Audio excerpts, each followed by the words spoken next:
All right, buckle up, everybody, because we are diving deep today. Deep, deep. So we're taking a look at Chapter 1, Lesson Planning Part 2. Practical guide seems to be for teachers. And you might be thinking, hold on, I'm no teacher. Why am I listening to this? Right. But stay with me, okay? Please do.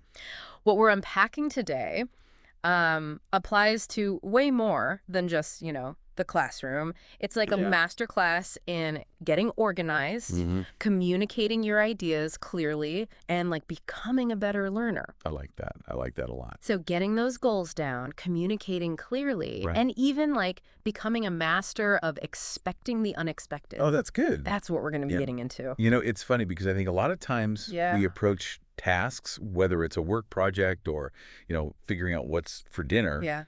without a real plan. And this guide, it dives right into that with this concept of clear aims. Okay, so not just goals, but clear aims. Right. What's the difference there? It's all about being really specific and making them actionable. So the source gives a great example.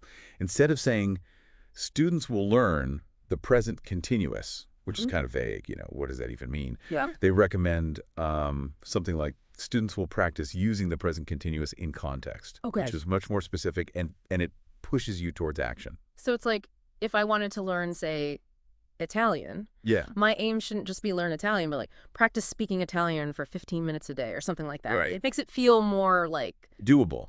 actionable. And that level of clarity helps us measure our progress, which keeps us focused. I like it. But Yeah. knowing what you want to achieve is only half the battle. Right. The guide also really emphasizes that we have to understand how we're going to get there. Okay, so how do we actually convey those ideas effectively? I've definitely been in situations where I felt like I was explaining something perfectly clearly, I think we all have. and the other person was just not getting it at all. Mm-hmm. It's frustrating. We've all been there. And that's where I think the guide's discussion on language analysis is so interesting. Okay. It's not just about grammar rules. It's really about understanding the nuances Okay. of what you're trying to communicate. I can see how that's essential for teachers, but how does this work in everyday conversations? Well, think about it this way. Have you ever been in a meeting? Yeah. Right. And everyone's using the same words, Yeah. but they're all talking about something completely different. Oh yeah, it happens all the time. That's what happens when there's a lack of shared understanding. Okay. The guide introduces this, I think, really powerful tool called concept checking questions, or Concept checking questions. or CCQs. CCQs. Okay, I like it. So instead of just saying, do you understand? Yeah. Which, let's be honest, is kind of a useless question. Pretty useless, yeah. Right. You ask very targeted questions that force people to reveal their true level of understanding. Oh, wow. Like one example they give is, does this sentence refer to the present or the past? Okay. Forces them to actually engage with the material. So it's like making sure everyone is speaking the same language. Right. Even if they're using the same words, it's like Exactly. a cheat code for clear communication. Yeah, a cheat code. I love that. And it can prevent develop. so many misunderstandings down the line. Down the road. Down the road, exactly. Yeah. But even with the best planning and communication, Right. we all know that life likes to throw us some curveballs. Oh, tell me about it. Tech fails, Mm-hmm. last minute changes, you're halfway through a recipe and you realize you're missing an ingredient. Oh, I hate when that happens. Chaos reigns supreme. It really does. And that's where the guide's advice on anticipating problems is so, so valuable. Oh. They really encourage teachers to prepare. So they want you to expect the unexpected. Yes, exactly. Prepare for resource issues, Okay. student absences, all sorts of potential hiccups. So it's like having a backup plan for your backup plan. Precisely.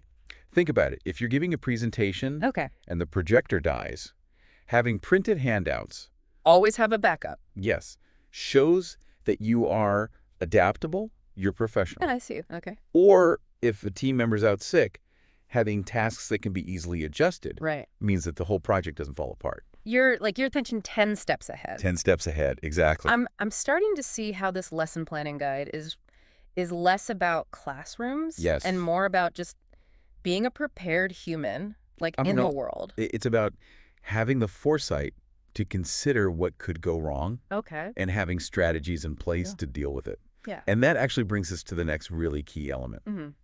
materials and resources. Oh, this is where I need help. We all do. My desk is the definition of organized chaos. How does this guide suggest we like wrangle all the stuff? Well, they stress the importance of inventory checks. Okay. And interestingly, they talk about board organization. Wait, board organization? Yeah. I haven't used a chalkboard since like elementary school. Right, but it's not just about chalkboards. It's really about how we visually organize information. Oh, okay. So think about your workspace or, even your computer desktop. Mm-hmm. Is everything scattered everywhere? Pretty much, yeah. Or is there a system? The source suggests, Okay. Dividing the board or your metaphorical workspace Okay. into sections for vocabulary, for grammar, for errors. Interesting. It's about creating that visual structure. So you're saying like creating that visual structure can actually help our brains process information more effectively. Exactly. It's like creating a mental map. I like it. And of course, in this day and age, they also mention incorporating digital tools, things like Quizlet, Yeah. Edpuzzle. Mm-hmm. It's about finding the right tools to enhance the learning process. Okay. Okay. So I'm starting to feel a little more organized already. So we've got our clear aims. We're prepped for problems. Our materials are in order. Right. What's next? What comes next? Well, now it's time to think about how all these pieces actually fit together Okay. within a larger framework, Okay. which the guide refers to as timetable fit and scheme of work. Timetable, fit, and scheme of work. Yeah, it sounds a little It sounds very jargony, jargony. Yeah. but I think this is where the real magic happens. Okay. I'm ready for the magic. Are you ready? I'm ready. Timetable, fit, and scheme of work. Yeah, It does sound a bit, like jargony. it does a little bit. But I feel like this is where the real magic happens, right? Absolutely. This is where we move from those individual lessons or tasks Okay. to seeing the big picture. Okay. Right. So it's less about just like a to-do list Yeah. and more about creating like a roadmap. Mhm. We're not just ticking boxes. Right. We're actually moving towards a destination. I like that. That's a good analogy. Oh, thank you. So think about like learning a new skill, right? Like coding, for example. Sure. You wouldn't just jump right into building some like complex app. Right. You'd start with the fundamentals and then like gradually layer on more complex concepts. Exactly. You build up to it. Okay. And a scheme of work ensures that each step is purposeful. Right. It's building towards that mastery. It's making me think about like how I approach my own like creative projects. Yeah. I tend to like jump around a lot, which can be fun, Yeah. but sometimes it just leads to like dead ends. Right. You get lost. Yeah, and I'm wondering like maybe if I had a more structured approach, Mm-hmm. I would actually finish some of these projects that have been like lingering, Well, and it's not about, stifling your creativity. It's Yeah. about giving it a framework. Yeah. The guide, stresses flexibility Oh, within that scheme of work. okay. Things change, new ideas emerge. Right. We need to be able to adapt. So it's like having like a flexible itinerary for a road trip. I love that analogy. Right. Like you have your main destinations, Yeah. but you're open to like detours and spontaneous adventures I along the know. way. You got it. And just like a good road trip. Okay. A well-designed scheme of work should have built-in checkpoints Okay. for assessment and feedback. Ooh.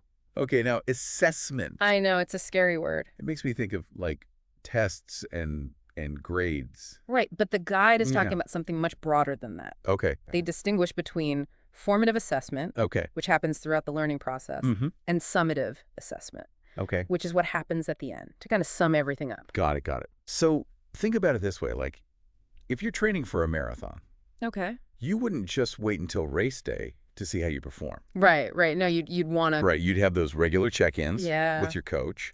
You'd track your progress, make adjustments to your plan. Exactly.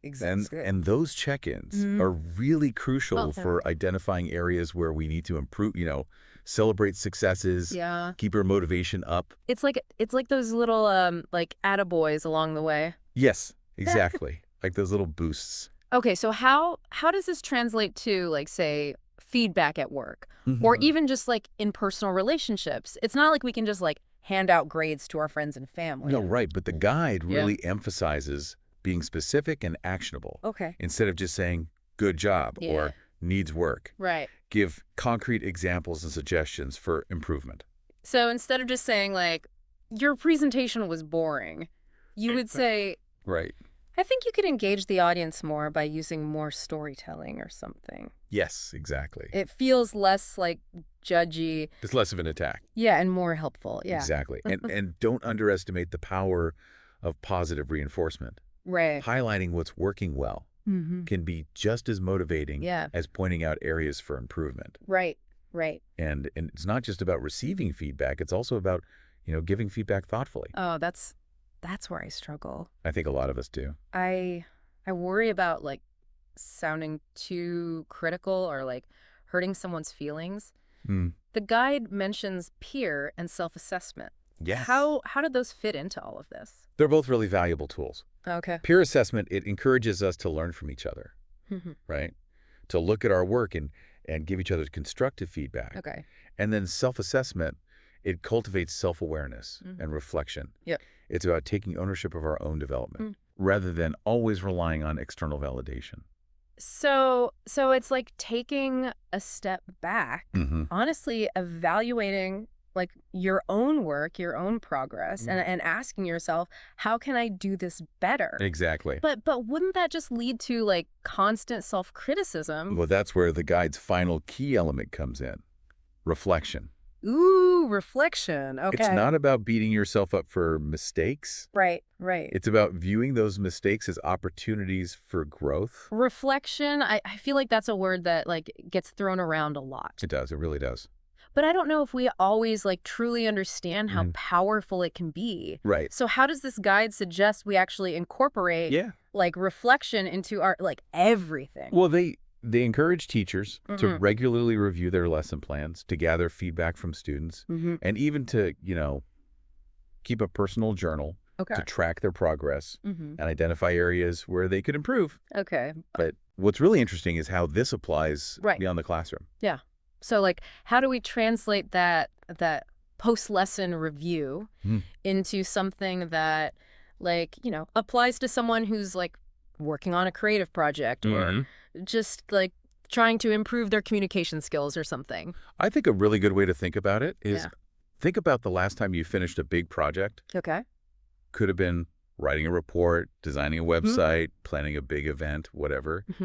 Did you take some time afterward to reflect on like what went well, what could have been better? Honestly, not really. I usually just like move on to the next thing. Right. And that's where I think we miss out on those really valuable insights. Okay. Taking even just like 15 minutes to reflect after completing a task or a project can really help us like identify patterns, learn from our mistakes, make adjustments for next time. So instead of like just plowing through tasks, we need to be like pausing, taking a breath, and like, what worked, what didn't work, and what can I do differently? Exactly. Those are the key questions. Okay. And this is where the guide's emphasis on gathering feedback is really, really important. Okay. So for teachers, this might involve, asking students for their input on a lesson. But for the rest of us, it could mean, asking colleagues, friends, family, mentors. Yeah. Anyone who can provide us with, some constructive criticism. It's like getting that outside perspective that we don't always see ourselves. Right. It can be really, really valuable. I'm starting to see how like all these elements of lesson planning that we've talked about, they're really just like pieces of this bigger puzzle. Oh, they are all connected. That's all about continuous learning and growth. That's the key. And the tools and the strategies that we've discussed, like from setting those clear aims to, preparing for those problems, to seeking feedback and reflecting on those experiences. It's a journey. It can really help us navigate like life with more intention. More purpose. And purpose. Yeah, I like that. It's about taking ownership, whether we're in a classroom or a boardroom, we're just living our lives. Well, I think it's safe to say we've uncovered some truly valuable insights today. We have. In this deep dive into like lesson planning. I think so. What's so cool is that these principles go way beyond the classroom. It's like a blueprint for learning effectively. Yeah, for communicating for personal growth. Yeah, I like it. I would love to leave our listeners with this final thought. Okay, lay it on us. If you were to design a scheme of work for your own personal or professional life, what would that look like? Woo! What milestones would you include? What skills would you prioritize? And how would you ensure that you're continuously learning and improving? That's a powerful question. It is. It's something to really think about. So, fellow deep divers, I think we've reached the end of our journey today. Oh, yeah. But remember, the learning never stops. Never. So embrace the process, stay curious, and never stop exploring. I love that. Until next time, happy learning, everybody!